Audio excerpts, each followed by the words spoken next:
سلام به همگی. اگه تو حوزه امنیت شبکه فعالیت می‌کنید، چه مدیر باشید، چه کارشناس، حتماً با این سوال کلافه کننده درگیر شدین.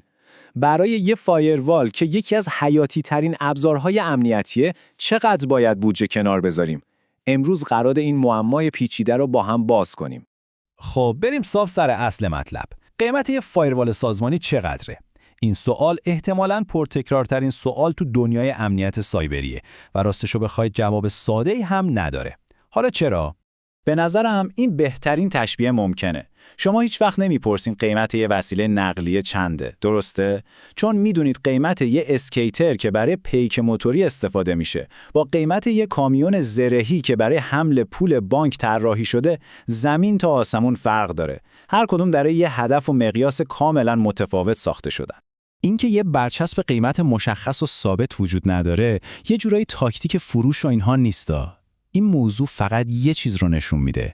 فایروال یه محصول آماده و همه کاره نیست.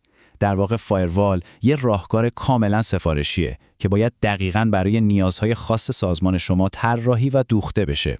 نکته حیاتی اینجاست.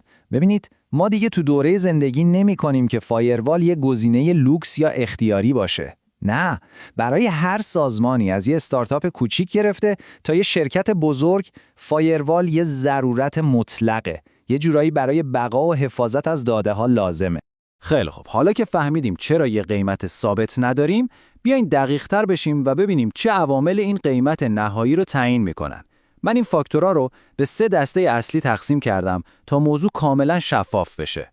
اولین و به نظرم مهمترین عامل خود اندازه و مقیاس سازمان شماست.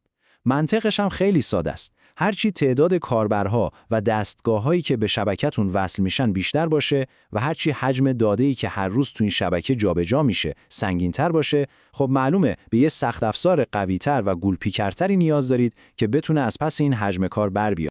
این قابلیت‌های امنیتی رو دقیقاً مثل آپشن‌های یه ماشین در نظر بگیرید.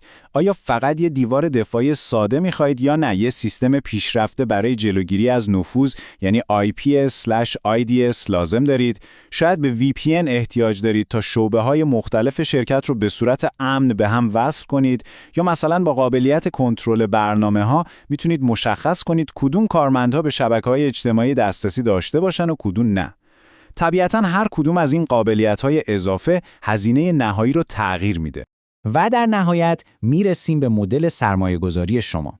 یعنی چی؟ یعنی مثلا میخواید سراغ برندهای معتبری مثل فورتینت و سوفوس برید که خب هر کدوم ساختار قیمتگذاری خودشون رو دارن، لایسنستون سالیانه باشه یا ترجیح میدید یه بار برای همیشه بخریدش و اینم یادتون نره که هزینه نصب و پشتیبانی حرفه‌ای هم یه بخش خیلی مهم از کل ماجراست. بسیار خوب. حالا که این 3 عامل کلیدی رو شناختیم، یعنی مقیاس، نیازهای امنیتی و مدل سرمایه‌گذاری، وقتشه یه نگاهی به بازار بندازیم و ببینیم اینها تو دنیای واقعی چطور برای سازمان‌های مختلف به راه حل‌های مشخص تبدیل میشن. این جدول یه تصویر کلی خیلی خوب به ما میده. نگاه کنید، مثلا یه سازمان کوچیک ممکنه با یه مدل مثل فورتینت 30 کارش راه بیفته. اما وقتی میریم به سطح انترپرایز، یعنی سازمان‌های خیلی بزرگ، دیگه صحبت از دستگاه‌های فوق‌العاده قدرتمندی مثل سری پالو آلتو 15400 میشه. نکته کلیدی اینجاست که جلوی قیمت همشون نوشته برای استعلام تماس بگیرید. چرا؟ چون همونطور که گفتیم قیمت نهایی به کلی تنظیمات و لایسنس‌های خاصی که شما نیاز دارید بستگی داره و متغیره. این جمله از منبع اصلی ما به نظرم کل بحث رو خیلی قشنگ جمع‌بندی میکنه. چیزی که برای یک شرکت 20 نفره مناسبه با اون چیزی که یه دیتا سنتر یا یه بانک لازم داره اصلا قابل مقایسه نیست. یعنی چی؟ یعنی راه حل باید دقیقاً اندازه مشکل باشه، نه کمتر نه بیشتر. خب حالا میرسیم به یه انتخاب مهم دیگه، یه دوراهی اساسی. باید یه دستگاه فیزیکی بخریم یا بریم سراغ یه راهکار نرم افزاری؟ جواب این سوال هم کاملاً به شرایط خودتون بستگی داره. ببینید، برای سازمان کوچیک یا متوسط شاید یه سخت افزار اقتصادی یا حتی یه نرم افزار متن‌باز هم کار رو راه بندازه و کافی باشه. اما برای سازمان بزرگ یا شرکتی که با داده‌های خیلی حساسی سر و کار داره، داستان زمین تا آسمون فرق میکنه. اینجور سازمان‌ها به قدرت و هوش بالای فایروال‌های نسل جدید یا همون NGFW ها نیاز دارن.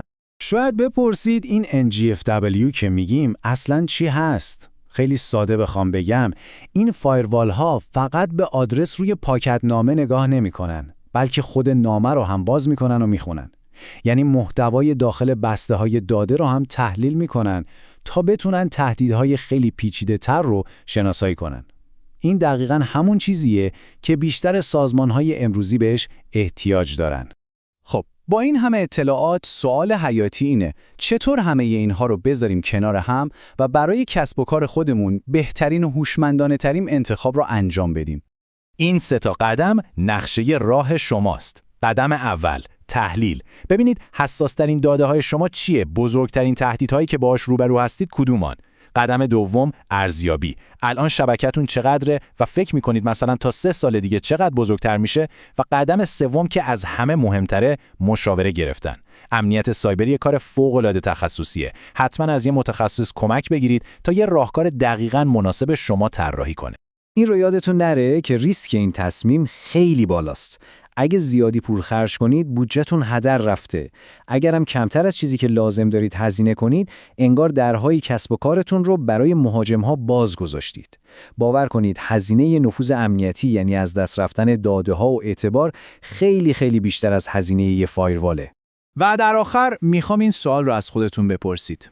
امنیت برای شما یه هزینه است یا یه سرمایه‌گذاری برای آینده کسب و کارتون؟ شاید واقعا وقتشه که به فایروال نه به عنوان یه خرج بلکه به عنوان یه سرمایه‌گذاری استراتژیک نگاه کنیم که آینده شرکت شما رو تضمین میکنه. امیدوارم این توضیحات بهتون کمک کرده باشه که تصمیم بهتری بگیرید.